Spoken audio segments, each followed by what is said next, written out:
Potom to jsou záruky neplatební, které zajišťují prostě jiný než platební závazek dlužníka zaplatit. Jsou to všechny ty záruky, které využívají především stavební firmy, protože když se na ně podíváte, je to záruka za nabídku, to znamená, je to záruka do veřejné soutěže, když soutěžíte teda o získání nějaké zakázky. Když teda zakázku získáte a bude s váma podepsána smlouva o dílo, tak u nějakých větších projektů bývá tedy napsáno, že bude poskytnuta záloha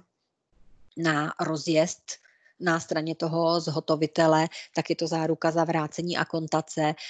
100%, když se podepíšete smlouvu o dílo, tak bude záruka za dobré provedení díla a až bude to dílo předáno, tak potom nastupují záruka za záruční dobu anebo její taková jako sestra, což je záruka za zádržné.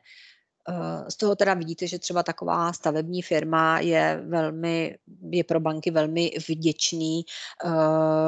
objekt pro poskytování bankovních záruk, protože hlavně na nějaký větší vlastně projekt můžete vyčerpat všechny tyto bankovní záruky, protože je budete potřebovat z hlediska plnění té své smlouvy o dílo.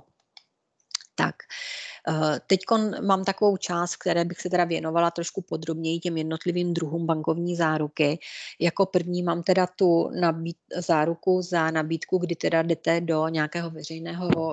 do veřejné soutěže